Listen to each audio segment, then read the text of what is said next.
Annette, a 55-year-old black woman, was just heading home with groceries when a simple accident led to a nightmare. She accidentally bumped into a police officer, spilling his coffee, and what followed was beyond belief. The officer's fury turned to cruelty as he forced Annette to endure an unthinkable humiliation, pushing her limits and bringing her close to disaster. But when her son, a police captain, arrives, everything changes. What happens next will leave you speechless.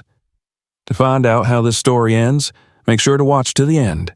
Don't forget to like, subscribe, and tell us in the comments where you're watching from. Annette stepped out of the grocery store, her bags slightly heavy, but her heart light as she thought of going home. She adjusted her glasses, squinting a bit to get a clear view of the path ahead. Her son always reminded her to get a new prescription, but Annette had put it off, thinking she could manage just fine. Her vision was not what it used to be, but her determination to stay independent was stronger. Besides, today she had been particularly excited to buy fresh apples, her son's favorite, which she knew he'd enjoy after a long day at work. The evening air was crisp, a reminder that autumn was settling in. She wrapped her shawl around her shoulders as she walked, holding the bags a little closer to keep her hands warm. The sun was beginning to set, casting long shadows across the streets, making it a little harder to see. It was a simple journey she'd made countless times before, and Annette felt comfort in the familiarity of her surroundings. She hummed quietly to herself as she walked, not suspecting that this evening would soon take a dark and unexpected turn. As she continued, she accidentally brushed her hand against her glasses, and they slipped from her face, tumbling onto the pavement. "Oh no," she murmured, setting her bags down to pick them up. Her fingers felt around for the frames, but to her dismay, they were bent and one of the lenses had popped out. She held them up, squinting through her now broken glasses, and sighed, knowing that her vision would be blurry for the rest of the walk home.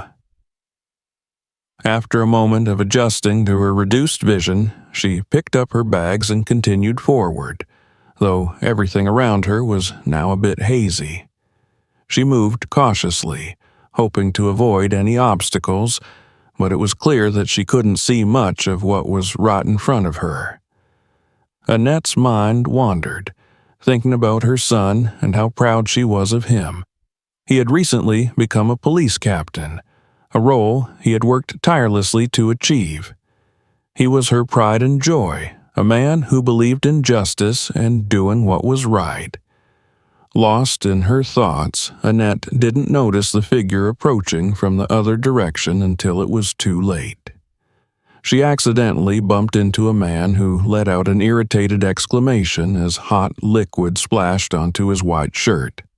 Annette looked up, realizing too late that she had stumbled into a police officer, one hand holding an empty coffee cup, his face twisted in anger as he looked down at the stain spreading across his shirt. I'm so sorry," Annette stammered, clutching her bags tighter as she instinctively took a step back. "I didn't see you. I didn't mean to." But the officer was not in a forgiving mood. His eyes narrowed as he looked her up and down with an expression of disdain. "You people never watch where you're going, do you?" he sneered, brushing at the stain but only making it worse. "Do you think I have time to deal with this kind of disrespect?" Annette's heart raced as she tried to explain herself. "Please, I didn't mean to, sir. I can barely see without my glasses, and they broke." "Excuses," he snapped, stepping closer. "If you can't see, maybe you shouldn't be out here, wasting other people's time." His voice grew colder, filled with a disdain that made Annette feel small and vulnerable. She took another step back, but the officer closed the distance quickly, his face only inches from hers. "Do you know how expensive this uniform is?" Do you think you can just ruin it and walk away like nothing happened?" Annette shook her head, fear creeping into her chest. "I didn't mean any harm. I'll pay for the cleaning. Please, I'm sorry." But her apologies seemed to have the opposite effect. The officer's face darkened, and he reached out, shoving her back with enough force that she stumbled. Her hands flew to the ground, her bags tumbling down as she fell, and her groceries scattered across the pavement. Apples rolled away, spinning out of reach, while cans and packets scattered around her. Annette gasped as she hit the ground, pain shooting through her wrists as she tried to brace her fall. She looked up, dazed, and saw the officer smirking down at her. "Maybe that'll teach you a lesson about respect and authority," he muttered, crossing his arms as he watched her struggle to sit up. Annette felt tears prickling her eyes, a combination of pain and humiliation overwhelming her. This man, who was supposed to protect people, was treating her like she was less than human. But the officer wasn't finished. He glanced down at one of the apples that had rolled to his feet and bent down, picking it up with a twisted smile. He tossed it in his hand, weighing it for a moment before looking back at Annette. "You like apples, don't you?" he sneered, turning to his partner who had been watching the entire encounter with an uncomfortable expression. "Put this on her head." The partner hesitated, his eyes darting between the officer and the trembling woman on the ground. He looked uncomfortable, but he wasn't willing to defy his superior. He picked up one of the apples and, with a forced expression, placed it on Annette's head. "Don't move," he muttered, almost apologetically. Annette felt her heart pounding in her chest, the cold, hard weight of the apple pressing down on her head as her entire body froze. She didn't dare move, even as her instincts screamed at her to flee, to escape this nightmare. She glanced up at the officer, who had taken a few steps back, reaching for his gun. "Let's see if you can sit still for once," he said, his voice dripping with sarcasm and menace. He lifted his weapon, aiming directly at the apple on her head. Annette's pulse raced, her breath shallow and panicked as she sat helplessly, praying that he wouldn't pull the trigger. But the officer smirked, his eyes narrowing as he steadied his aim. "Don't flinch now," he warned, his finger brushing the trigger. Annette closed her eyes, tears streaming down her face as she sat perfectly still, the cold wind biting at her skin. She tried to block out the world around her, focusing on anything but the reality that she might be shot, all because she'd accidentally spilled coffee on a man who was supposed to uphold the law. The sound of the gunshot echoed through the street, sharp and terrifying. Annette felt a stinging pain near her ear as the bullet whizzed past, grazing her skin. A thin line of blood trickled down, warm against the chill of the evening air. Her entire body shook, her breaths coming in quick gasps as she opened her eyes, her vision blurred with tears. She wanted to scream, to run, but her body was frozen in place, too paralyzed by fear to move. The officer lowered his gun, his smirk widening as he watched her tremble. "Close," he taunted, stepping back, "but not close enough. Let's see if I can do better this time." As he raised his weapon again, preparing to fire once more, Annette closed her eyes, bracing herself for the worst. She was alone, terrified and powerless, left at the mercy of a man who saw her as nothing more than a target. Annette sat motionless on the cold, unforgiving pavement, her heart pounding so loudly in her chest that she could hardly hear the world around her.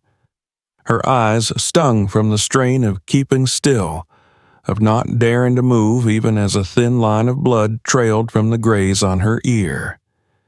Every instinct in her screamed to get up, to run, but her legs felt paralyzed with fear. The sharp pain near her ear and the raw, biting chill of the wind slicing through her only made the moment more surreal, more nightmarish. The officer took a step back, eyes still locked on her. He seemed satisfied, almost amused by the terror he had instilled. He glanced at his partner, who was watching the scene with visible discomfort, shifting from one foot to the other as if unsure whether to intervene or remain silent. The officer smirked, and then, with a tone laced with sarcasm and mockery, addressed Annette again. "You know, I thought older people like you were supposed to have more respect for authority," he sneered, his voice dripping with contempt. "Maybe this will teach you a lesson." The other officer, standing a few paces away, cleared his throat nervously. Sir, maybe we should just let her go," he mumbled, his gaze flicking between Annette and his colleague. There was a flicker of something in his eyes, remorse or perhaps fear, but it was clear he was unwilling to openly confront his superior. But his words only seemed to anger the officer further. His gaze turned cold as he glared at his partner, silencing him with a single look. "What? You're going soft on her?" he snapped, not bothering to hide his irritation. "She needs to learn her place. People like her think they can get away with anything." He turned back to Annette, a menacing smile creeping across his face. "Pick up one of those apples, and let's have some more fun," he said, giving the partner a slight shove in her direction. The partner hesitated, his face turning pale. "I don't think—" "Sir, isn't this going a little too far?" he stammered, clearly disturbed by the cruelty unfolding before him.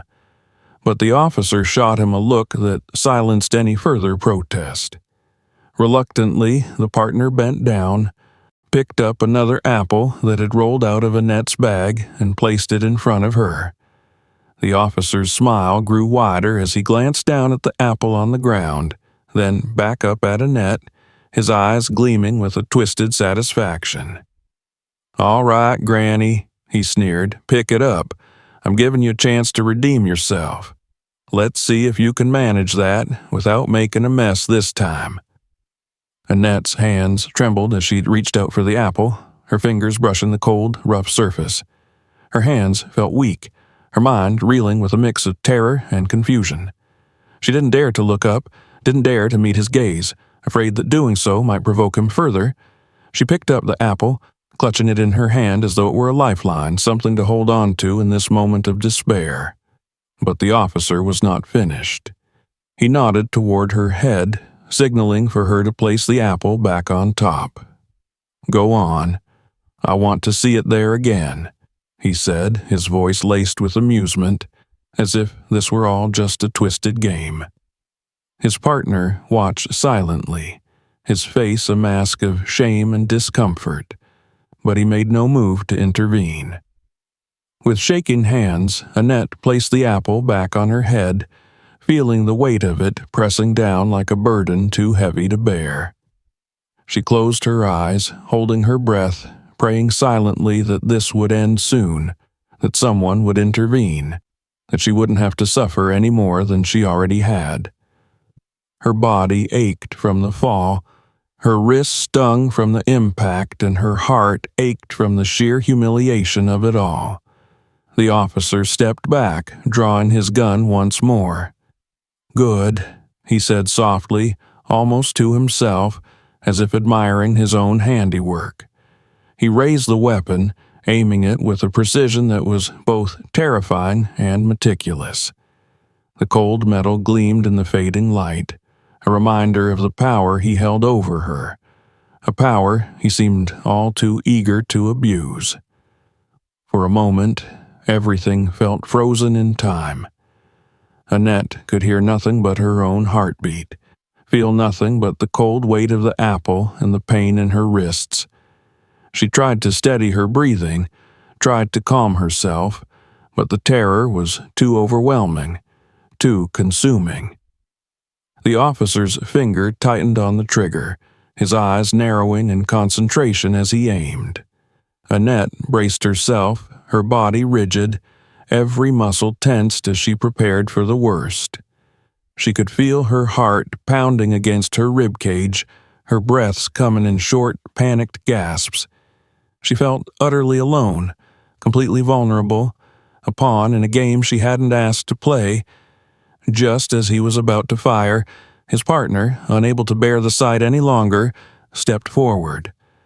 "Sir, please, this isn't right," he said, his voice barely more than a whisper, his face pale. "She's not a threat. We don't have to do this." But the officer barely spared him a glance. "Do you want to lose your job?" he hissed, his tone icy. "Because if you don't follow orders, that's exactly what's going to happen. Now, back off and let me handle this." The partner hesitated, his face contorted with conflicting emotions, but in the end he backed down, stepping away with a look of defeat. Annette could feel her hope slipping away, replaced by a crushing sense of despair as she realized that no one was going to save her.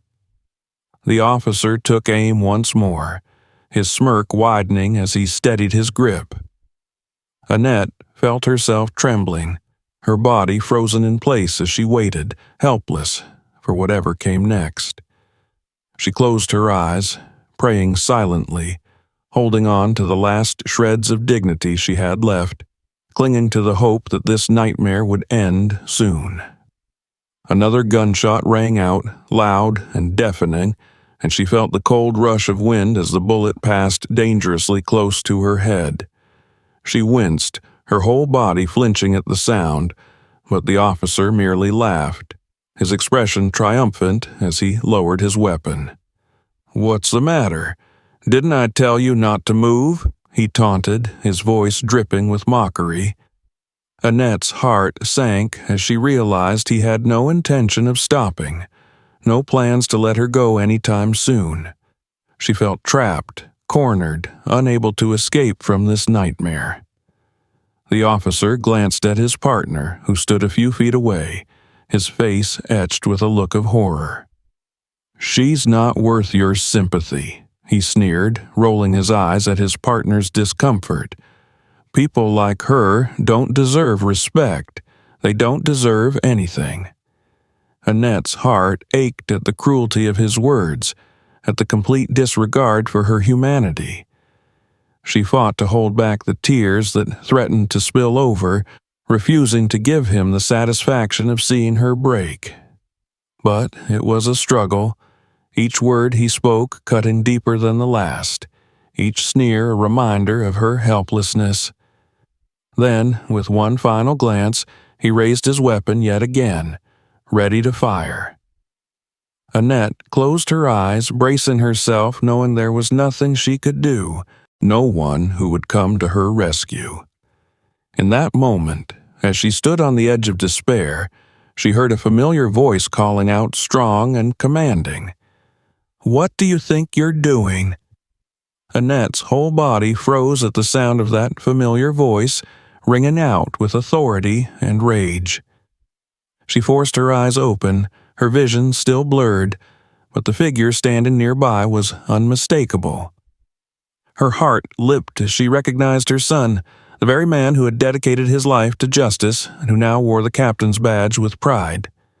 He stood at the edge of the scene, his gaze locked on the officers tormenting her. His face held a look of pure shock and barely contained fury as he took in the horrifying sight before him. The officer, caught mid-action, lowered his weapon slowly, his smirk fading as he turned to face the man who had called him out. At first, the officer seemed dismissive, glancing over at Annette's son with an annoyed expression, but when he noticed the insignia on the man's chest, his posture changed, a flash of panic crossing his face. "What exactly do you think you're doing?" Annette's son repeated, his voice low and steady, but his eyes were filled with an intensity that suggested he was barely holding back his anger. The lead officer hesitated, the smug expression vanishing completely. Uh, Captain, he stammered, attempting a weak smile. We had a bit of a situation here. Nothing serious. This woman. This woman? Her son's voice cut through the officer's feeble attempt at an explanation like a knife. He took a step closer, his towering frame now casting a shadow over both officers. This woman happens to be my mother. And if you think for 1 second that I'm going to stand by while you treat her like this, you're sorely mistaken. The words hung in the air, heavy and unyielding, and the lead officer's face went pale. He opened his mouth to speak, but no words came out. His partner, the one who had seemed uncomfortable from the start, took a small step back, his gaze darting between Annette's son and his superior. Annette's son turned his gaze to his mother, and his face softened slightly, his eyes filled with both relief and concern. "Mom," he murmured, kneeling beside her. He placed a gentle hand on her shoulder, helping her to sit up. His touch was firm but comforting, and for the first time in what felt like an eternity, Annette felt the tight knot of fear in her chest begin to loosen. "Are you all right?" he asked softly, examining the small cut near her ear, the result of the officer's reckless shot. Annette managed a nod, though her voice was shaky. I didn't know what to do. They wouldn't listen. They just kept pushing." She trailed off, her voice cracking with a mixture of fear and shame. He squeezed her shoulder gently. "It's all right. You're safe now. I'm here." Then, with a deep breath, he rose to his full height and turned to face the officers once more. "You've both made a serious mistake," he stated, his tone colder than ice. "You targeted an innocent woman, used intimidation and violence against her, and now you're going to answer for it." The lead officer shifted nervously, attempting to regain some composure. "Captain, I didn't realize. I didn't know she was your mother," he said, his voice barely a whisper, as if that could excuse the actions he'd taken. Annette's son shook his head slowly, his expression a mixture of disgust and disbelief. "That shouldn't matter. Whether she's my mother or a complete stranger, your actions are inexcusable." His gaze shifted to the partner who looked away, unable to meet his eyes. "And you," he added, addressing the partner directly, "you stood by and watched this happen. You did nothing to stop it. Do you have any idea what that says about your character?" The partner, visibly shaken, muttered an apology, his voice barely audible. I didn't agree with it, sir. I didn't want to." "Then why didn't you act?" Annette's son demanded, his voice rising slightly as his patience wore thin. "You're in a position of power, a position where people rely on you for safety and protection, and yet you allowed this to happen. You let your fear or loyalty to this man prevent you from doing what's right." The two officers stood in silence, their faces etched with guilt and fear, as the gravity of their actions finally seemed to sink in. Annette's son took a step closer, his gaze unwavering. "I want both of you to understand something. The badge you wear is supposed to stand for integrity, honor, and justice. It's not a weapon for your amusement or cruelty. Today, you tarnish that badge, and I will make sure there are consequences." The lead officer tried to interject, stumbling over his words. "Sir, please, I made a mistake. It was just a misunderstanding. I didn't mean any harm. I didn't mean any harm?" Annette's son's voice was laced with barely restrained fury. "You pointed a gun at her, shot at her, humiliated her. You think you can brush this off as a misunderstanding? That's not how this works. You don't get to walk away from this." He signaled to his mother, offering her a hand. Annette took it gratefully, leaning on him as she rose to her feet. She felt a rush of relief mixed with lingering shock, her legs unsteady beneath her. Her son gave her a reassuring nod before turning back to the officers. "Turn in your badges," he commanded, his voice brooking no argument. "Right now." Both officers hesitated, exchanging uncertain glances. The lead officer opened his mouth to protest, but a single look from Annette's son silenced him. With trembling hands, the lead officer unclipped his badge and held it out. His partner followed suit, his face pale and expression blank. Annette's son took their badges, his gaze hard as he looked down at the symbols of authority these men had so carelessly abused. He turned his back on them, his tone final as he spoke. "You'll be facing charges for this. I'll make sure of it. This isn't something that will be swept under the rug." Without another word, he turned to his mother, guiding her away from the scene. Annette leaned on his arm, grateful for his presence, though the shame and pain of what had happened still lingered, heavy and raw. She could feel the eyes of the officers on her back as they walked away, could sense their fear and regret, but she had no sympathy left for them. They had crossed a line, one that could never be uncrossed. As they walked, her son's grip tightened slightly, and he glanced down at her, his face filled with both sorrow and anger. "I'm so sorry, Mom. I should have been there sooner." Annette shook her head, offering him a faint smile. "You were there when I needed you. That's all that matters." They continued down the street, leaving the officers behind, the weight of what had just happened settling over them like a shadow. Annette clutched her son's arm as they walked, the events of the past few minutes still weighing heavily on her. Her vision remained blurred, her heart racing as she tried to process everything that had happened. She could still feel the cold metal of the apple against her head, the humiliating sting of the officer's words ringing in her ears. But with her son at her side, she felt a measure of safety, a sense of relief washing over her despite the trauma.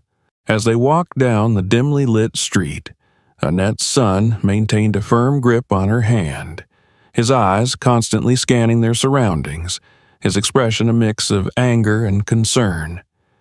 He glanced down at her every few steps, his gaze softening each time he looked at her. "Mom," he murmured after a long stretch of silence, "I should have been there sooner. I hate that you had to go through that, and because of men who should know better." Annette patted his arm, a gentle reassurance in the midst of her own shaken state. "You were there when it mattered," she whispered, her voice trembling. "You stopped them. That's what counts." They continued walking until they reached the familiar sight of his car parked by the curb. He guided her inside, his movements careful and protective, as if even the act of sitting down might cause her more pain. Once she was settled, he took a deep breath, closed her door, and walked around to the driver's side, slipping in behind the wheel.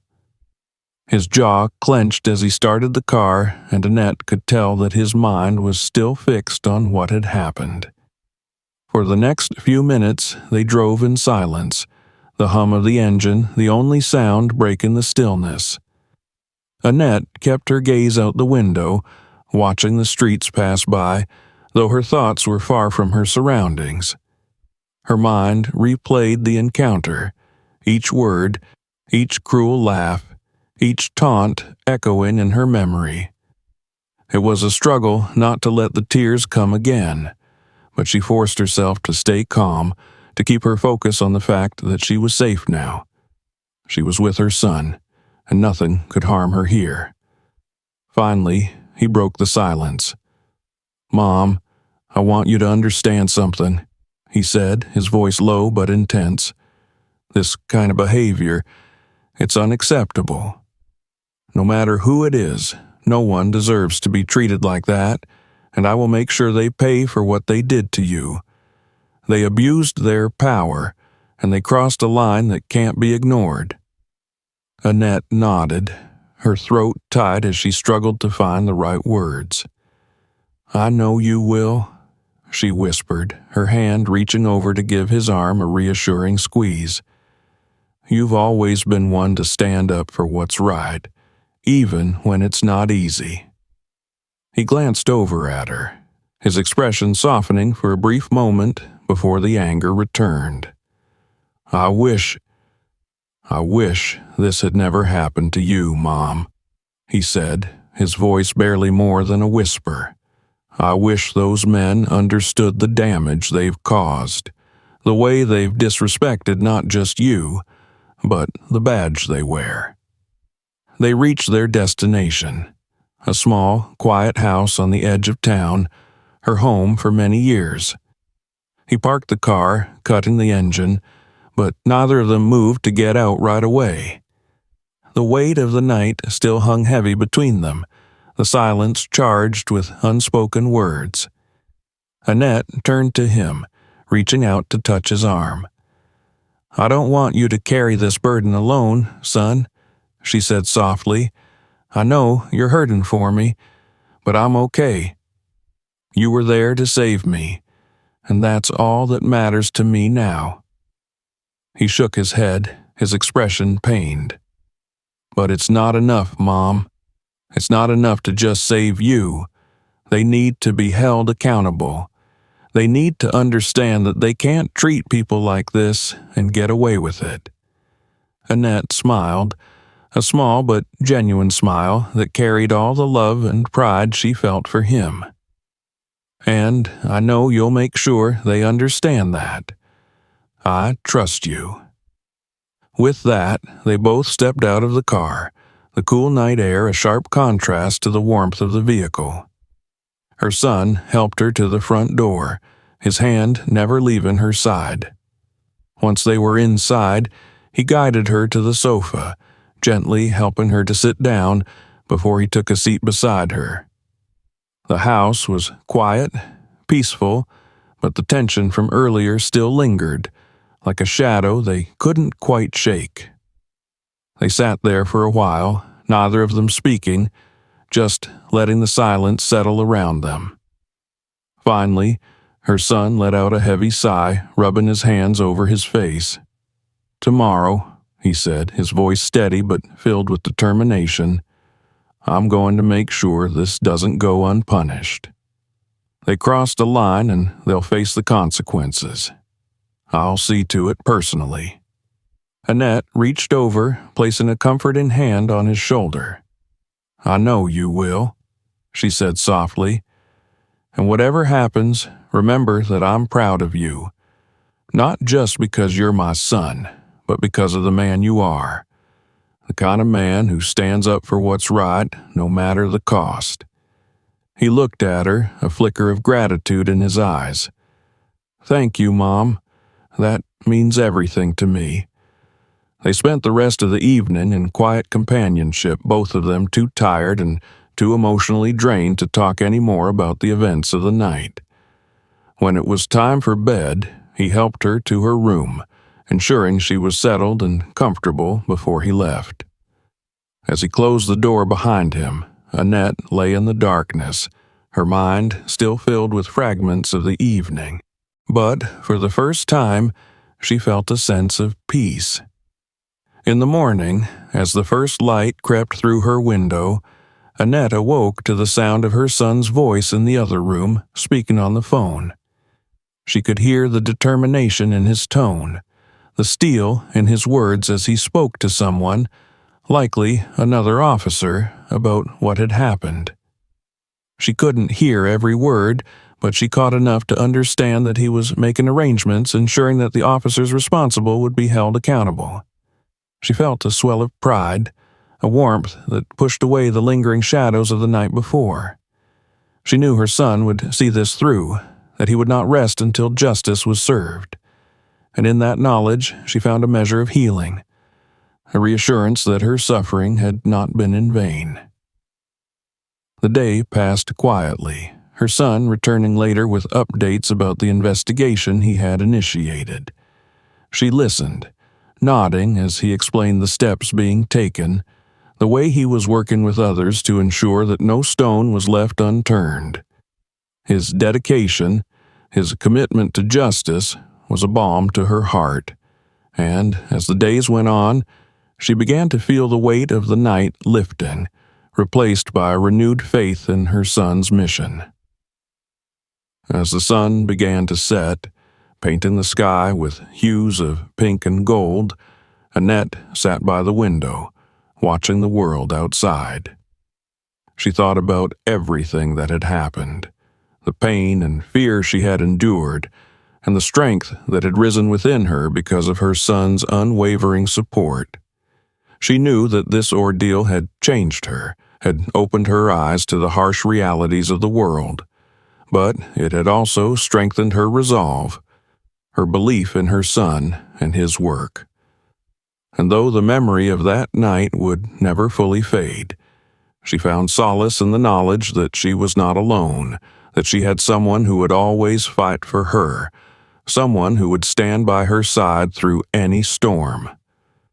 And in that knowledge, she found peace. The following day dawned with a tense air hanging over the precinct, and Annette's son, Captain Jordan Hayes, wasted no time in moving forward with the investigation. He entered the precinct with a resolute expression, each step measured, his posture betraying the anger simmering beneath his controlled demeanor. His colleagues sensed his mood, and the usual morning chatter around the station died down as he passed by. He had spent the early hours preparing statements, reviewing policies, and ensuring that every necessary document was in place for the internal investigation that would expose the actions of the two officers.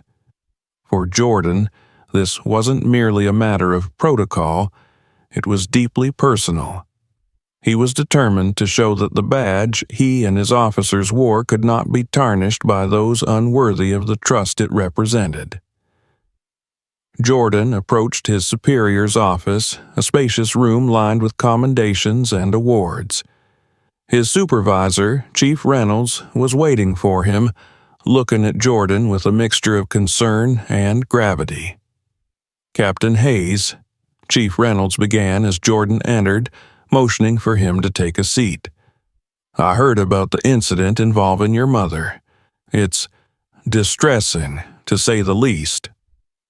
Jordan's jaw tightened, but he kept his tone even. "Distressing isn't the word I would use, sir. What happened last night was a gross abuse of power, and it's something I won't let slide." Chief Reynolds nodded, his face lined with fatigue.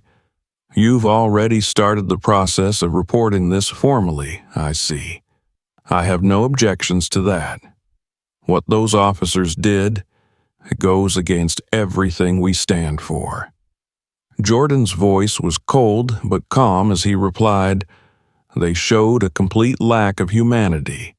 I want to make sure they are held accountable, not just for my mother's sake, but for everyone who's ever trusted us to protect them. I expect your support on this, Chief." Chief Reynolds gave him a steady look. "You have my full support. Those officers will face a disciplinary board, and the evidence will be presented transparently. I won't allow any favoritism or cover-ups." Jordan nodded, the approval reassuring him. Together, they discussed the procedures for handling the situation within the precinct. By the end of the meeting, Chief Reynolds called for a formal inquiry, and the precinct was buzzing with the news that 2 officers were being investigated for misconduct.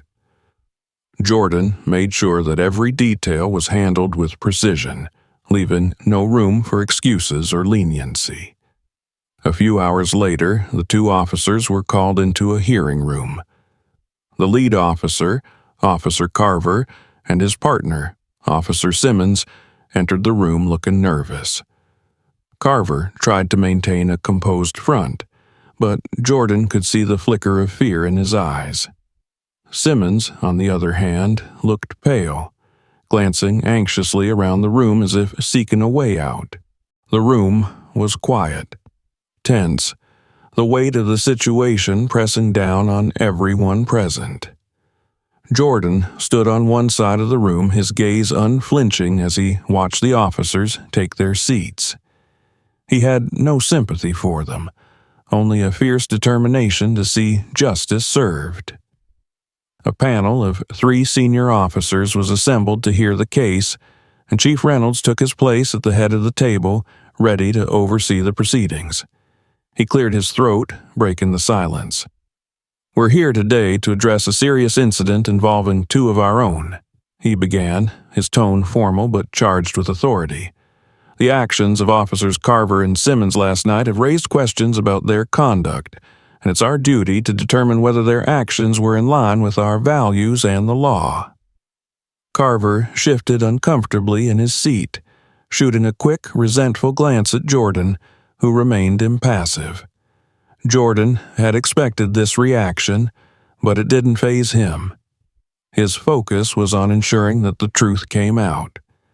Chief Reynolds gestured to Jordan, signaling for him to present the evidence. Jordan stepped forward, his expression hard as he addressed the panel. "Last night, my mother, Annette Hayes, was the victim of an unprovoked assault by Officers Carver and Simmons. She was subjected to verbal abuse, physical intimidation, and threats of violence. Officer Carver even discharged his weapon with the intent to terrify her, a tactic that has no place in this precinct or any law enforcement agency." He turned to the officers, his gaze cold. "Do you deny any of this?" Carver hesitated, then shook his head slowly. "Captain Hayes, I didn't know she was your mother." Jordan's fists clenched, but he kept his voice controlled. "The fact that she's my mother should have no bearing on this. Your actions were directed at an innocent woman. Would you have treated anyone else differently?" Carver looked down, avoiding Jordan's gaze, while Simmons muttered, "It wasn't my idea. I was just following orders." The panel exchanged glances, clearly disturbed by the admission. Chief Reynolds leaned forward, his voice stern. "Officer Carver, you were the senior officer in charge. You understand that you bear full responsibility for your actions and for any orders you gave to Officer Simmons." Carver swallowed hard, nodding reluctantly. "Yes, sir," he murmured. Jordan stepped forward again. "I also have security footage from a nearby building that captured the entire incident. It shows exactly what my mother endured at the hands of these officers. I'd like to submit it as evidence."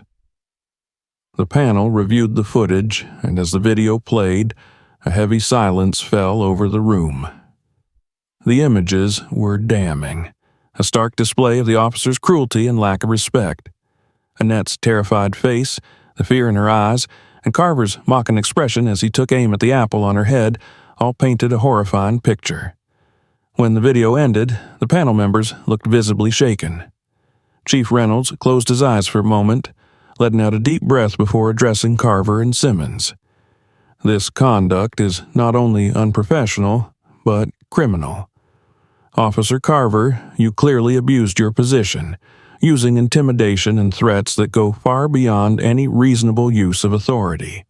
Officer Simmons, you failed to intervene or report the incident, despite knowing it was wrong." Simmons glanced up, his face flushed with shame. "I was afraid," he admitted, his voice barely above a whisper.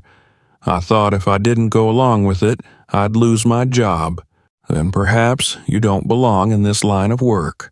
Chief Reynolds replied coldly, "Your duty is to uphold the law, not to blindly follow orders that violate it." The panel concluded the hearing, and after a brief recess, Chief Reynolds delivered the verdict. "Officer Carver, Officer Simmons, due to the severity of your misconduct and the undeniable evidence against you, you're both terminated from your positions, effective immediately. Furthermore, we are recommending criminal charges for abuse of power, assault, and harassment. You will both be handed over to the district attorney's office for further prosecution." Carver's face turned ashen, while Simmons slumped in his seat, his head in his hands. Neither of them dared to look at Jordan, who watched them with an expression of grim satisfaction. Justice was being served, and for the first time since the incident, he felt a sense of relief.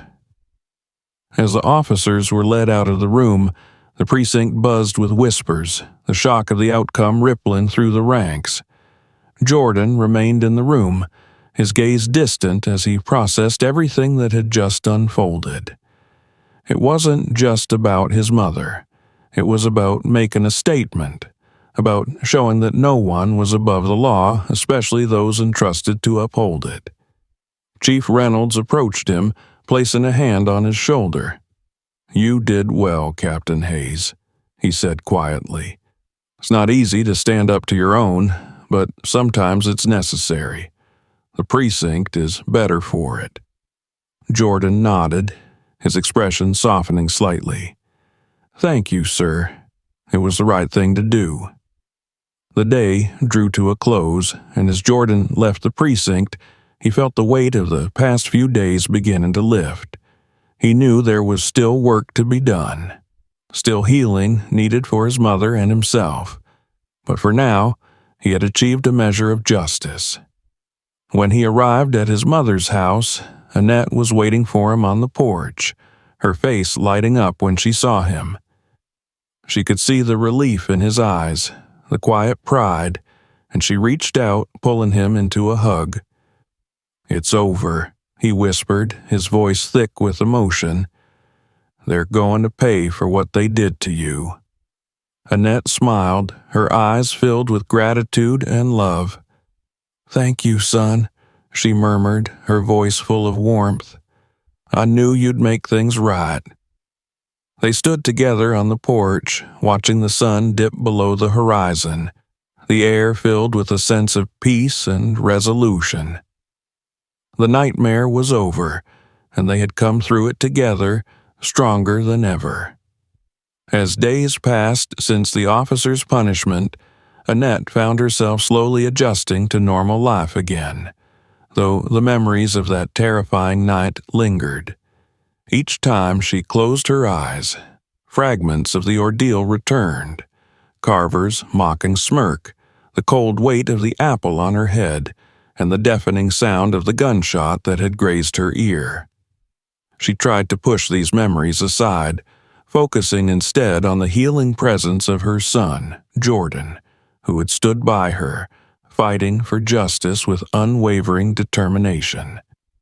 On a quiet morning, Annette sat at her kitchen table, the sunlight streaming through the window as she sipped her tea. The warmth of the cup in her hands grounded her, reminding her of the simple comforts of home.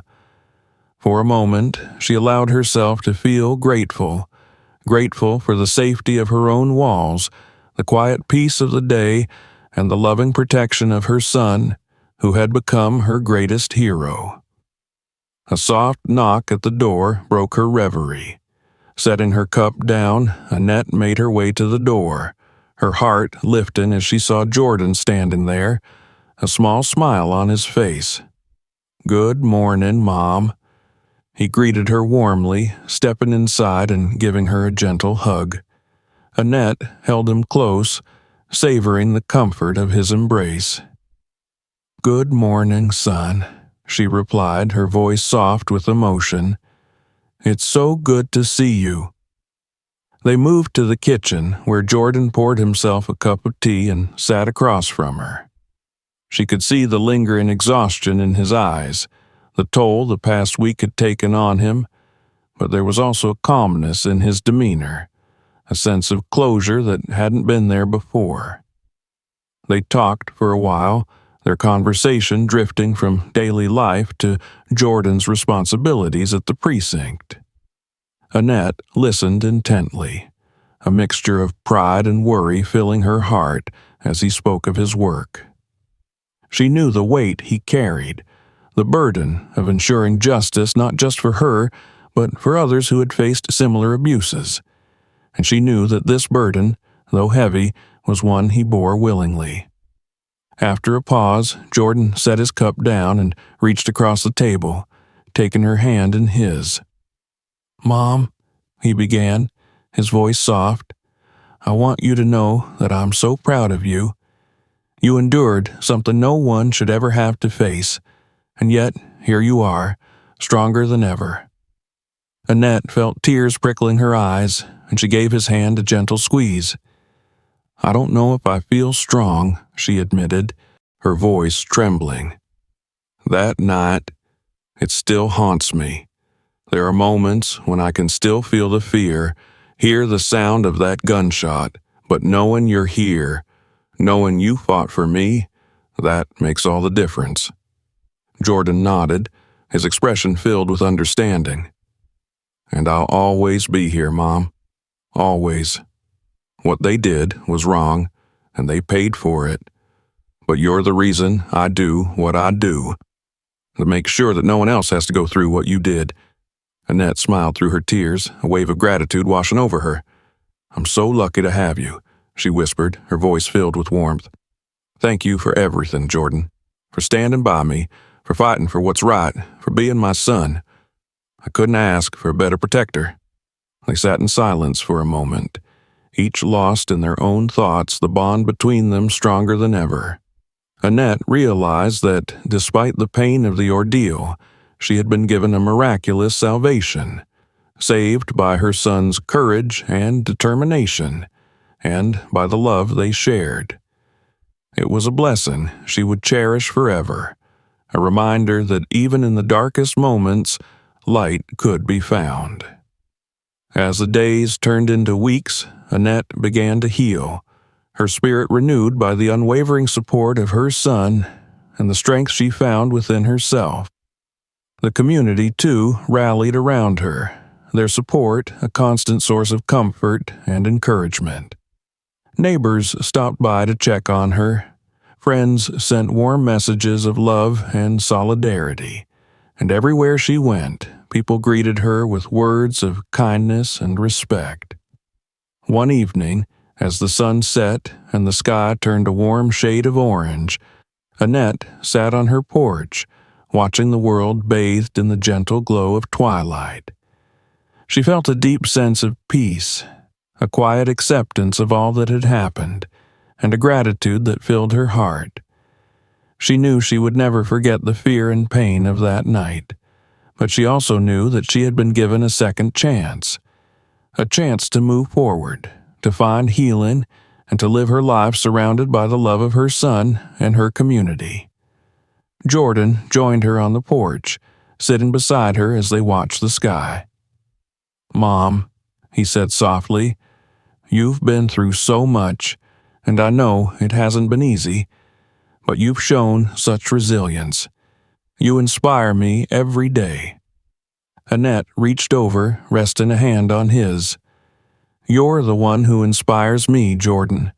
You stood up for me when I needed it the most, and you made sure justice was served. I couldn't be prouder of you."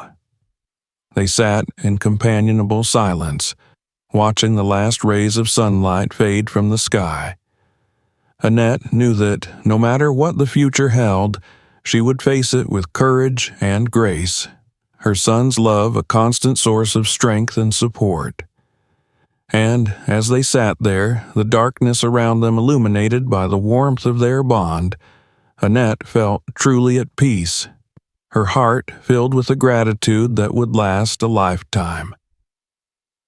Annette's story is a powerful reminder of resilience, justice, and the strength of family. Despite the pain and humiliation, she found hope and courage through her son, a true protector. Justice was served, and Annette's life, though forever changed, continues with newfound peace. What would you do in her place? If you found this story inspiring, please give it a thumbs up and subscribe for more powerful stories. Let us know in the comments where you're watching from and your thoughts on Annette's journey.